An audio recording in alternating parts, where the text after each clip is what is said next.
श्री शिवाय नमस्तुभ्यं भक्तों, स्वागत है आप सबका आपके अपने YouTube चैनल नमामि शिवजी में। भगवान भोलेनाथ की कृपा हम सब पर सदैव बनी रहे। भक्तों, आज के वीडियो में आप सुनेंगे महाकुंभ का क्या महत्व है, महाकुंभ की शुरुआत कैसे हुई, प्रयागराज को तीर्थराज क्यों कहा जाता है, वैश्विक संस्कृति का महापर्व क्यों कहा जाता है, महाकुंभ का क्या इतिहास है, स्कंद पुराण वाल्मीकि रामायण में क्या वर्णन मिलता है।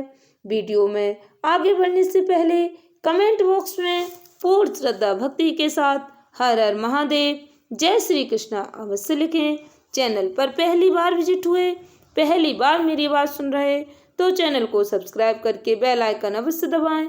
इससे हमारे वीडियो के नोटिफिकेशन सबसे पहले आप तक पहुंचे। धार्मिक ग्रंथों के अनुसार ऐसा माना जाता है सबसे पहले कुंभ का आयोजन राजा हर्षवर्धन के राज्यकाल में शुरू हुआ था। भक्तों, उस समय ह्वेनसांग चीनी यात्री ने अपनी भारत यात्रा का उल्लेख करते हुए कुंभ के मेले का आयोजन का वर्णन किया। इसके साथ ही भक्तों, राजा हर्षवर्धन की दानवीरता का भी उसने वर्णन किया है। राजा हर्षवर्धन प्रत्येक 5 साल में नदियों के संगम पर एक बड़ा आयोजन करते थे, जिसमें वह अपना पूरा कोष गरीबों और धार्मिक लोगों में दान दे देते थे। ग्रंथों के अनुसार इस संयोग में कुंभ का आयोजन होता था। बृहस्पति के कुंभ राशि में, सूर्य के मेष राशि में प्रवेश होने पर हरिद्वार में गंगा के किनारे पर कुंभ का आयोजन होता है। दूसरा भक्तों, जब बृहस्पति के मेष राशि में प्रवेश होने पर सूर्य और चंद्र के मकर राशि में होने पर अमावस्या के दिन प्रयागराज में त्रिवेणी संगम तट पर कुंभ का आयोजन होता है। तीसरा कुंभ बृहस्पति और सूर्य के सिंह राशि में आने पर नासिक में गोदावरी के किनारे पर कुंभ का आयोजन होता है। बृहस्पति के सिंह राशि में, सूर्य के मेष राशि में प्रवेश होने पर उज्जैन में शिप्रा तट पर महाकुंभ का आयोजन होता है। वाल्मीकि रामायण में कहा गया, राम जी अपने वनवास काल में जब ऋषि भारद्वाज से मिलने गए तो ऋषिवर ने कहा कि हे राम, गंगा यमुना के संगम का जो स्थान है वह बहुत ही पवित्र है, आप वहाँ भी रह सकते हैं। श्री रामचरितमानस में प्रयागराज के महत्व का वर्णन बहुत ही रोचक तरीके से विस्तार पूर्वक मिलता है। माघ मकर गति रवि जब होई, तीरथ पतहि आव सब कोई। माघ मकर गति रवि जब होई, तीरथ पतहि आव सब कोई। देव धनुज किन्नर नर श्रेणी, सादर मंजय सकल त्रिवेणी। पूजय माधव पद जल जाता, परस अक्षय वट हर्षहि गाता। भरद्वाज आश्रम अति पावन, परम रम्य मुनिवर मन भावन। तहाँ होय मुनि ऋषय समाजा, जाहि जे मंजर तीरथ राजा। वाल्मीकि रामायण के अनुसार माघ के महीने में त्रिवेणी संगम स्नान का यह रोचक प्रसंग कुंभ के समय साकार होता है। साधु संत प्रातः काल संगम पर स्नान करके कथा कहते हुए ईश्वर के विभिन्न स्वरूपों की विस्तार से चर्चा करते हैं। कुंभ भारतीय संस्कृति का महापर्व है। इस पर्व पर स्नान, दान, ज्ञान मंथन के साथ ही अमृत प्राप्ति की भी बात कही गई। कुंभ का बौद्धिक, पौराणिक, ज्योतिषी के साथ साथ वैज्ञानिक आधार भी है। इसका वर्णन भक्तों भारतीय संस्कृति के आदि ग्रंथ वेदों में मिलता है। प्रयागराज की महत्ता वेदों और पुराणों में विस्तार से बताई गई। एक बार शेषनाग से ऋषिवर ने भी यही प्रश्न किया था कि प्रयागराज को तीर्थराज क्यों कहा जाता है। इस पर शेषनाग ने उत्तर दिया, एक ऐसा अवसर आया जब सभी तीर्थों की श्रेष्ठता की तुलना की जाने लगी। उस समय भारत में समस्त तीर्थों को तुला के एक पल्ले पर रखा गया और प्रयागराज को दूसरे पल्ले पर। फिर भी प्रयागराज का पल्ला भारी पड़ गया। दूसरी बार सप्तपुरियों को एक पल्ले में रखा गया और प्रयागराज को दूसरे पल्ले पर वहाँ भी प्रयागराज वाला पल्ला भारी रहा। इस प्रकार प्रयागराज की प्रधानता होने से इसे तीर्थों का राजा कहा जाने लगा। इस पावन क्षेत्र में दान, पुण्य, कर्म, यज्ञ आदि के साथ साथ त्रिवेणी का संगम अति महत्व रखता है। भक्तों, रामायण के अनुसार यह संपूर्ण विश्व का एकमात्र स्थान है जहाँ पर तीन तीन नदियाँ गंगा, यमुना, सरस्वती मिलती हैं। यहीं से अन्य नदियों का अस्तित्व समाप्त होकर आगे एकमात्र नदी गंगा का महत्व शेष रह जाता है। इस भूमि पर स्वयं ब्रह्मा जी ने यज्ञ आदि कार्य संपन्न कर ऋषि और देवताओं ने त्रिवेणी संगम में स्नान कर अपने आप को धन्य माना। मत्स्य पुराण के अनुसार भक्तों,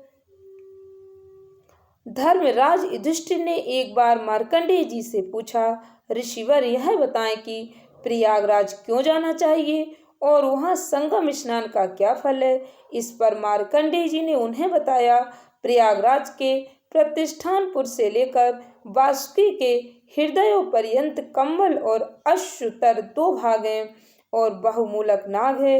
यही प्रजापति का क्षेत्र है जो तीनों लोकों में विख्यात है।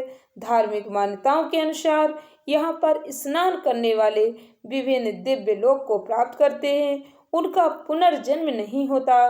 पद्म पुराण में वर्णन मिलता है, यह यज्ञ भूमि है, देवताओं द्वारा सम्मानित। इस भूमि में यदि थोड़ा भी दान किया जाता है तो उसका फल अनंत प्राप्त होता है।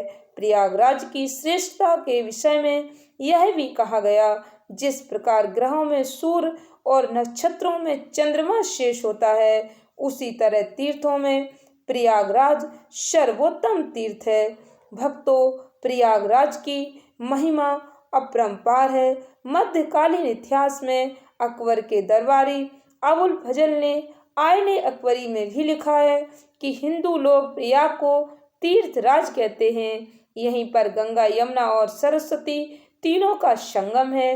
कुंभ का महत्व न केवल भारत में बल्कि विश्व के अनेक देशों में है। इस प्रकार कुंभ को वैश्विक संस्कृति का महापर्व कहा जाता है, क्योंकि इसी समय दुनिया के अनेक देशों से लोग आते हैं और हमारी संस्कृति में रचने बसने की कोशिश करते हैं। इसीलिए कुंभ का महत्व और भी अधिक बढ़ जाता है। कुंभ का पर्व प्रत्येक 12 वर्ष पर आता है। प्रत्येक 12 वर्ष पर आने वाले कुंभ पर्व को भक्तों महाकुंभ के नाम से जाना जाता है। इस बार प्रयागराज में कुंभ का जो संयोग बन रहा है वह 144 वर्षों बाद बन रहा है। पुराणों में कुंभ की भक्तों कई कथाएं मिलती हैं। भारतीय जनमानस में 3 कथाओं का विशेष महत्व कुंभ पर्व के संदर्भ में पुराणों में अलग अलग 3 कथाएं मिलती हैं। प्रथम कथा के अनुसार कश्यप ऋषि का विवाह दक्ष प्रजापति की पुत्री दिति और अदिति के साथ हुआ था। अदिति से देवों की उत्पत्ति हुई, दिति से दैत्य पैदा हुए। एक ही पिता की संतान होने के कारण दोनों ने एक बार संकल्प लिया कि वे समुद्र में छिपी हुई बहुत सी विभूतियों, संपत्तियों को प्राप्त कर उसका उपयोग करेंगे। इस प्रकार समुद्र मंथन एकमात्र उपाय था। समुद्र मंथन करने के बाद 14 रत्न प्राप्त हुए, जिनमें से एक अमृत कलश भी था। इस अमृत कलश को प्राप्त करने के लिए देवताओं और दैत्यों के बीच युद्ध छिड़ गया, क्योंकि इसे पीकर दोनों भक्तों अमृत की प्राप्त करना चाहते थे। स्थिति बिगड़ते देख देवराज इंद्र ने अपने पुत्र जयंत को संकेत किया और जयंत अमृत कलश लेकर भाग गया। इस पर देवों ने उसका पीछा किया। पीछा करने पर देवताओं और दैत्यों के बीच 12 दिनों तक भयंकर संघर्ष के दौरान अमृत कुंभ को सुरक्षित रखने में बृहस्पति, सूर्य और चंद्रमा ने भी सहायता की। उनके हाथों में जाने से कुंभ को बचाया जा सका, यानी कि अमृत कलश को बचाया गया। सूर्य भगवान ने कुंभ की फूटने से रक्षा की, चंद्रमा ने अमृत झलकने नहीं दिया। फिर भी भक्तों इस उथल पुथल से अमृत कुंभ से 4 बूंदें छलक गईं। यह अलग अलग 4 स्थानों पर गिरी। इनमें से एक गंगा तट हरिद्वार में, दूसरी त्रिवेणी संगम प्रयागराज में, तीसरी शिप्रा तट उज्जैन में और चौथी गोदावरी तट नासिक में। इस प्रकार भक्तों इन चारों स्थानों पर अमृत प्राप्ति की कामना से कुंभ का पर्व मनाया जाने लगा। कुंभ की कथाओं के अनुसार देवता और व्यक्तियों में 12 दिनों तक जो संघर्ष चला था देवता और दैत्यों में, उस समय अमृत कुंभ से अमृत की बूंदें जिन स्थानों पर गिरी थी वहां वहां कुंभ का मेला लगता है, क्योंकि देवों के इन 12 दिनों को 12 मानवीय वर्षों के बराबर माना गया। इसीलिए कुंभ पर्व का आयोजन 12 वर्षों बाद होता है, जिस दिन अमृत कुंभ गिरने वाली राशि पर सूर्य, चंद्रमा और बृहस्पति का संयोग होता है। उस समय पृथ्वी पर कुंभ का आयोजन होता है। राशि विशेष में सूर्य और चंद्रमा की स्थिति होने पर उक्त चारों स्थानों पर शुभ प्रभाव के रूप में अमृत वर्षा होती है और यही वर्षा श्रद्धालुओं के लिए अत्यंत पुण्यदायी मानी गई। इस प्रकार से भक्तों वृष के गुरु में प्रयागराज, कुंभ के गुरु में हरिद्वार, तुला के गुरु में उज्जैन और कर्क के गुरु में नासिक का कुंभ होता है। सूर्य की स्थिति के अनुसार कुंभ पर्व की तिथियां निश्चित होती हैं, मगर सूर्य में भक्तों शुरू में प्रयागराज, मेष के सूर्य में हरिद्वार, तुला के सूर्य में उज्जैन और कर्क के सूर्य में नासिक का कुंभ पर्व पड़ता है। अथर्व वेद के अनुसार मनुष्य को सर्व सुख देने वाला कौन पर्व है? भक्तों कुंभ। कुंभ में स्नान पर्व का भी अपना महत्व होता है। संक्रांति के पूर्व और बाद की 16 घड़ियों में पुण्य काल माना गया है। मुहूर्त तिथि आधी रात से पहले हो तो पहले दिन तीसरे पहर में पुण्य काल बताया गया, और यदि मुहूर्त तिथि आधी रात के बाद हो तो पुण्य काल प्रातः काल माना जाता है। इसके अलावा भक्तों मकर संक्रांति का पुण्य काल 40 घड़ी, कर्क संक्रांति का पुण्य काल 30 घड़ी और तुला मेष राशि का संक्रांति का पुण्य काल 20-20 घड़ी पहले और बाद में बताया गया। प्रयाग में माघ के महीने में विशेष रूप से कुंभ के अवसर पर गंगा, यमुना और अदृश्य रहने वाली सरस्वती के संगम में स्नान का बहुत ही विशेष महत्व बताया गया है। अनेक पुराणों में इसके प्रमाण मिलते हैं।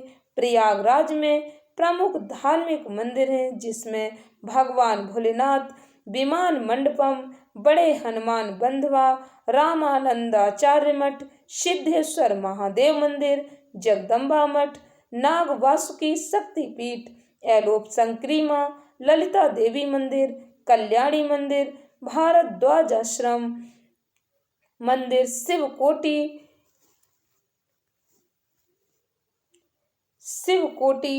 तीर्थ मंदिर, श्री हनुमान निकेतन, मनकामेश्वर मंदिर, पातालपुरी मंदिर भक्तों प्रमुख हैं। प्रयागराज में कुल 6 कुंभ स्नान पर्व होते हैं। मकर संक्रांति, पौष पूर्णिमा, मौनी अमावस्या, माघी पूर्णिमा, बसंत पंचमी, महाशिवरात्रि प्रयागराज कुंभ का सबसे महत्वपूर्ण पर्व है। महाकुंभ में पवित्र त्रिवेणी संगम पर स्नान का विशेष धार्मिक महत्व होता है। ऐसी मान्यता है कुंभ में माघ स्नान से बढ़कर कोई पवित्र और पाप नाशक पर्व नहीं है। महाकुंभ में भक्तों यदि नियम पूर्वक स्नान किया जाए तो अश्वमेध यज्ञ के समान पुण्य फल प्राप्त होता है। महाकुंभ में भक्तों 13 जनवरी को पौष पूर्णिमा के दिन पहला स्नान हुआ। दूसरा स्नान 14 जनवरी मकर संक्रांति पर, तीसरा स्नान 29 जनवरी मौनी अमावस्या पर। भक्तों इसके बाद 3 फरवरी बसंत पंचमी, 12 फरवरी माघी पूर्णिमा, 26 फरवरी 2025 को महाशिवरात्रि पर आखिरी स्नान किया जाएगा। महाकुंभ में भक्तों स्नान करने का बहुत ही विशेष महत्व होता है। महाकुंभ स्नान का पावन पर्व है। महाकुंभ में भक्तों देश विदेश से लोग स्नान करने आते हैं। संगम पर साधु संत स्नान करने आते हैं। इसमें पवित्र संगम नदी में स्नान का बहुत ही विशेष महत्व है।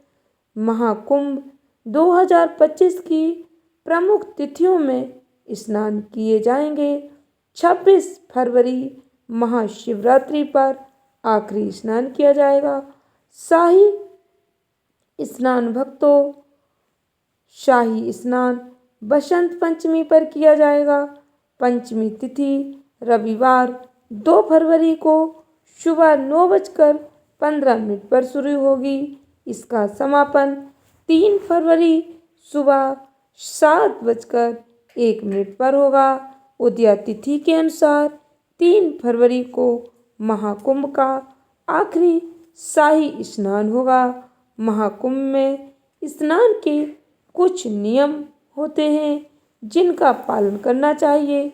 महाकुंभ में संगम पर सबसे पहले नागा साधु शाही स्नान करते हैं। इसके बाद गृहस्थ लोग स्नान करते हैं।